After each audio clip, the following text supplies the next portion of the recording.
El Santo Evangelio según San Marcos. Capítulo 6. La incredulidad en Nazaret. Y salió de allí, de Capernaum, y vino a su tierra, Nazaret. y le siguieron sus discípulos. Y llegando el día sábado, él comenzó a enseñar en la sinagoga, y muchos oyéndole estaban atónitos, diciendo, ¿de dónde tiene este hombre estas cosas? ¿Y qué sabiduría es esta que le es dada, y tales maravillas que por sus manos son hechas? No ponían en duda la sabiduría ni las obras, sino más bien su derecho de hacer tales cosas. En sus pensamientos, él no era digno. ¿No es este el carpintero? Crisóstomo dijo que él hizo arados y yugos para bueyes. En las mentes de sus críticos, esto lo descalificó como un gran maestro. Hijo de María, hermano de Santiago, y de José, y de Judas, y de Simón, ¿no están también aquí con nosotros sus hermanas? Esto refuta las afirmaciones de la Iglesia Católica que Jesús no tenía ningún hermano o hermana carnal. Y se escandalizaban de él. Él no calificaba para su aprobación según lo que pensaban. Pero Jesús les decía, Representa su respuesta a su incredulidad, no hay profeta sin honra, para demostrar diferencia y reverencia. sino en su propia tierra, y entre sus parientes, y en su propia casa. No pienso que María tenía arte ni parte en esta incredulidad, pero esto definitivamente incluyó a los demás miembros de la familia, con José, ya probablemente fallecido. Y él no pudo hacer allí ningún otro milagro. Realmente quiere decir, ni siquiera uno. No era el caso de que él no podía, pero no le trajeron a los enfermos ni a los afligidos. Preferían ver enfermos a sus amados que ver a Cristo sanarlos. Solamente sanó a unos pocos enfermos, Unos cuantos enfermizos. poniéndole sobre ellos las manos. Y estaba maravillado de la incredulidad de ellos. Expresa el punto de vista de su humanidad. El Espíritu Santo lo menciona maravillosamente dos veces. Una vez por la fe de un gentil y frente a la incredulidad de sus propios familiares. Y rodeaba las aldeas de alrededor enseñando. Los 12 enviados. Y él llamó a los 12, Se refiere a su primera misión cuando fueron enviados sin él. y comenzó a enviarlos de dos en dos, y les dio potestad sobre los espíritus inmundos. Y les mandó que no llevasen nada para el camino, No es una sugerencia, sino un mandato. sino solamente báculo, Un cayado de madera con que caminar. ni alforja, Una bolsa de cuero para alimentos. ni pan, ni dinero en la bolsa, Significa que no debían almacenar estas cosas antes de que ellos se fueran, pero al contrario debían confiar en el Señor. sino que calzasen sandalias, Se refiere a la asociación con el pueblo común, quienes llevaban tales, y no vistiesen dos túnicas. la más simple de calidad y cantidad. Y él les decía, donde quiera que entréis en una casa, Ellos os aceptan. posad en ella hasta que salgáis de allí. No mudéis de un lugar a otro. Y todos aquellos que no os recibieren, ni os oyeren, Básicamente se refiere al área, hasta la ciudad, y no la casa en la cual ellos fueron invitados. saliendo de allí, Tenía la intención de expresar el significado de la visita. sacudid el polvo que está debajo de vuestros pies en testimonio a ellos. Un gesto simbólico. De cierto os digo, que más tolerable será el castigo de los de Sodoma y Gomorra en el día del juicio que el de aquella ciudad. En referencia al hecho de que Sodoma y Gomorra no tenían a ningún testigo del Evangelio, mientras estos sitios sí lo tenían. Y saliendo, predicaban que los hombres se arrepintieren, El mensaje no cambió, y no debería cambiar ahora. y echaban fuera muchos demonios, Espíritus demoníacos. y ungían con aceite a muchos enfermos y los sanaban. El aceite simbólico del Espíritu Santo no tiene nada que ver con la medicina. Juan el Bautista decapitado. Y oyó el rey Herodes Antipas, la fama de Jesús, porque su nombre se había hecho notorio. y dijo, Juan el Bautista ha resucitado de los muertos, y, por lo tanto, poderes milagrosos obran en él. Manifiesta una conciencia preocupada y culpable por haber ejecutado a Juan el Bautista. Otros decían, Se refiere al tribunal de Herodes, así como muchos en Israel. Elías es. Y otros decían, profeta es, o alguno de los profetas. Parece que Israel confesaría culpable a cualquier cosa menos la verdad de que él era el Mesías, el Hijo del Dios viviente. Y oyéndolo Herodes, dijo, Este es el Juan, el que yo decapité. Él ha resucitado de los muertos.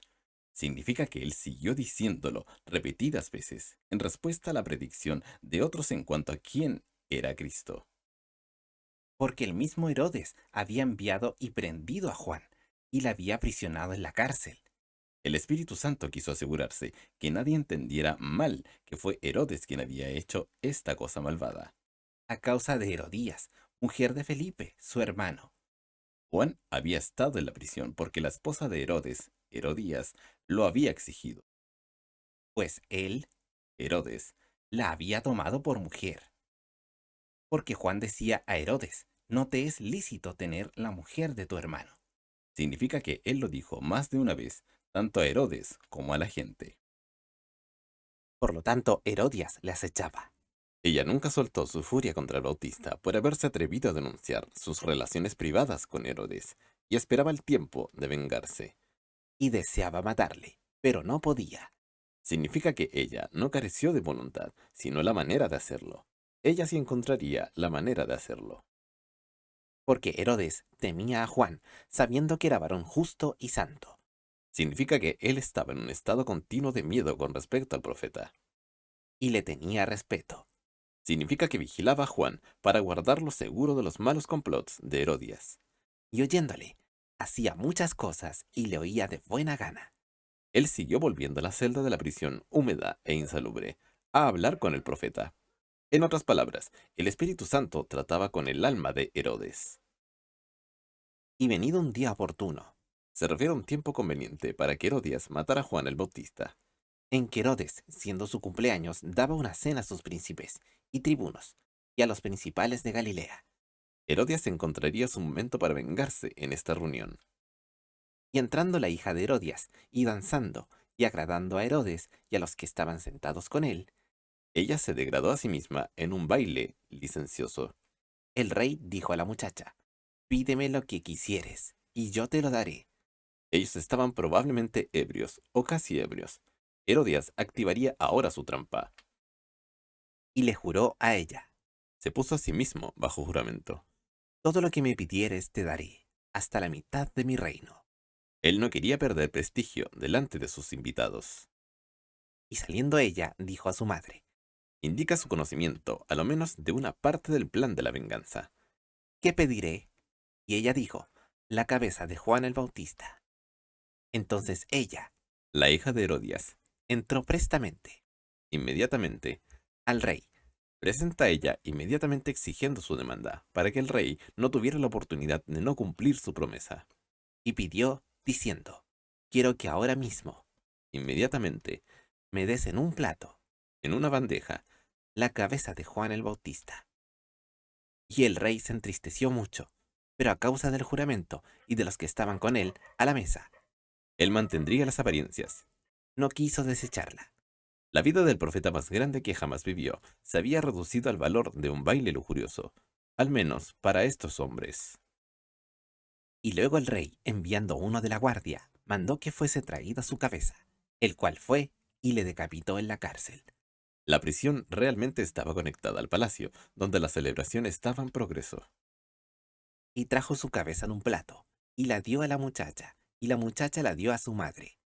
Demuestra a Herodías, según Jerónimo, que clavaba la lengua con un clavo largo, porque ella no podía soportar oír la verdad. Por lo tanto, ella clavaría la lengua que había dicho la verdad. Tanto Herodías como Herodes, un poco más tarde, fueron desterrados por un decreto del Senado romano a Lyon, donde ambos fallecieron miserablemente. Salomé, la hija que bailó, murió poco después, con su cabeza casi cortada por los filos agudos de hielo roto. Mía es la venganza, yo pagaré, dice el Señor. Y oyéndolo sus discípulos, Los discípulos de Juan el Bautista. vinieron y tomaron su cuerpo, Josefo dice que después de la decapitación, los restos mutilados fueron echados de la prisión y los dejaron abandonados. y le pusieron en un sepulcro. Y así concluye la vida y el ministerio del profeta más grande que jamás ha vivido. Jesús alimenta a 5.000. Y los apóstoles se reunieron con Jesús. Corresponde al anterior versículo 7, donde los 12 habían sido enviados de dos en dos. Ya vuelven para hacer un informe a Cristo. Y le contaron todo lo que habían hecho y lo que habían enseñado. Y él les dijo, venid vosotros aparte a un lugar desierto, y descansad un poco, porque eran muchos los que iban y venían, que ni aún tenían tiempo ni siquiera para comer. Y se fueron en un barco al lugar desierto aparte. Probablemente uno de los barcos que pertenecía a Zebedeo. Y los vieron ir muchos, y le conocieron, y concurrieron allá muchos a pie de las ciudades, y llegaron antes que ellos, Los manifiesta esperándolos donde quiera que el barco atracara, en este lugar desierto. y se reunieron a él. Y saliendo Jesús, vio una gran multitud, y tuvo compasión de ellos, porque eran como ovejas que no tenían pastor. La nación era más religiosa que nunca, pero con pocos pastores genuinos. Y él les comenzó a enseñar muchas cosas. Indica el único evangelio verdadero que muchos de ellos jamás habían escuchado. Y como ya avanzada la tarde, sus discípulos llegaron a él, diciendo, el lugar es desierto, y el día ya muy entrado. El día estaba haciéndose tarde.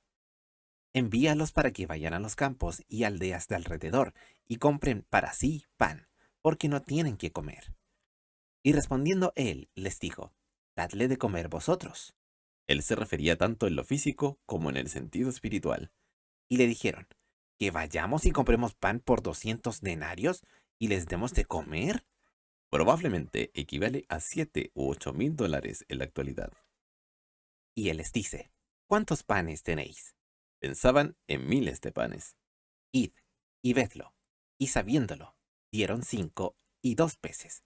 Según Andrés, esta pequeña colección perteneció a un muchacho. Poco es mucho si Dios está en ello. Y él les mandó que hiciesen recostar a todos por grupos sobre el pasto verde. Al tomar en cuenta que el pasto estaba verde, era probablemente cerca del mes de abril. Y se recostaron por grupos, de 100 en 100, de 50 en 50. Y tomados los 5 panes y los 2 peces, Significa el principio del milagro, porque estaba en sus manos. mirando al cielo, Es de Dios de donde todas las bendiciones provienen. bendijo, Su bendición garantiza todo. y partió los panes, y dio a sus discípulos para que los pusiesen delante, y repartió a todos los 2 peces. El milagro ocurrió entre el partir de los panes y peces y el repartir de ellos. Cada discípulo pronto agotó su provisión y, por lo tanto, tuvo que volver a Jesús para conseguir más, y nunca llevaba un chasco. Y comieron todos, y se quedaron satisfechos. Jehová del Salmo 172 se reveló a sí mismo aquí. Y recogieron de los pedazos 12 canastas llenas, y de los peces. Y los que comieron eran 5.000 hombres. Probablemente no menos de 10.000 a 15.000 en total, incluyendo a las mujeres y a los niños. Jesús anda sobre el mar. Y luego Inmediatamente, dio prisa a sus discípulos a subir en el barco, estaban un poco dispuestos a hacer así. e ir delante de él a Bethsaida, al otro lado, entre tanto que él despedía a la multitud. Pero él los despidió sanados, alimentados y satisfechos. Y después que los hubo despedido, se fue al monte a orar. La oración establece la relación. Y cuando fue la tarde, el barco estaba en medio del mar, y él solo en la tierra. Y él los vio remando con gran dificultad. Y cuando fue la tarde, el barco estaba en medio del mar, y él solo en la tierra. Y él los vio remando con mucha dificultad, porque el viento les era contrario. En vista de que fue de noche, él no podía haberlos visto físicamente. Luego el Espíritu Santo tenía que revelarle esto. Y cerca de la cuarta vigilia de la noche, él vino a ellos, Entre las 3 y las 6 de la madrugada, andando sobre el mar. se concluye que las sandalias de nuestro Señor realmente tuvo contacto con el agua. Él anduvo sobre la superficie del mar como andamos sobre un pavimento duro. Y quería pasarlos de largo. debiera traducirse, y vino cerca de ellos. Y viéndole ellos que andaba sobre el mar, No podían creer lo que veían. pensaron que era un fantasma, y dieron voces, Pensaron que era una aparición. porque todos le veían y se turbaron. Todos los 12 lo vieron. Pero luego habló con ellos, y les dijo, Alentaos, yo soy, no temáis. Él claramente estaba muy cerca cuando él les dijo esto. Y subió a ellos en el barco, Marcos omite lo de Pedro, que caminó sobre el agua, lo cual fue registrado por Mateo. y calmó el viento. Enfatiza el hecho de que tal fue hecho únicamente porque él estaba ya en el barco. Y ellos en gran manera estaban fuera de sí, y se maravillaban, Habían presenciado algo más allá de su comprensión. porque aún no habían considerado lo de los panes, por cuanto estaban ofuscados sus corazones. El deseo de hacerle rey a Jesús, como Juan mencionaba, era supremo en las mentes de sus discípulos. Por consiguiente, no entendían la verdadera misión de Cristo, al menos en este tiempo. Y el desvío de la verdadera voluntad de Dios siempre endurece el corazón. Nada entorpece espiritualmente como el entusiasmo religioso de la naturaleza carnal que actúa en compañerismo con el mundo religioso. Jesús sana a muchos enfermos. Y después de cruzar el lago, El barco había comenzado sin Jesús, pero concluye con él. ¡Qué milagro! vinieron a tierra de Genezaret, y atracaron en la orilla. Era una llanura fértil en la orilla del norte de Galilea y al oeste del río Jordán. Y saliendo ellos del barco, Insinúa un barco de cierto tamaño, probablemente uno de los barcos de pesca más grandes de Zebedeo. luego Inmediatamente, le conocieron. Y recorriendo toda la tierra de alrededor, indica que los corredores iban de pueblo a pueblo y notificaban que Jesús estaba en las cercanías. comenzaron a traer de todas partes enfermos en lechos, a donde oían que él estaba. Era un panorama patético, pero comprensible. Y donde quiera que entraba, en aldeas, o ciudades, o heredades, ponían en las calles a los que estaban enfermos, y le rogaban que tocasen siquiera el borde de su vestido, y todos los que le tocaban quedaban sanos. Tuvo que haber sido una situación asombrosa de contemplar. ¡Qué escena más maravillosa! Así será cuando Él vuelva la segunda vez y aún mayor.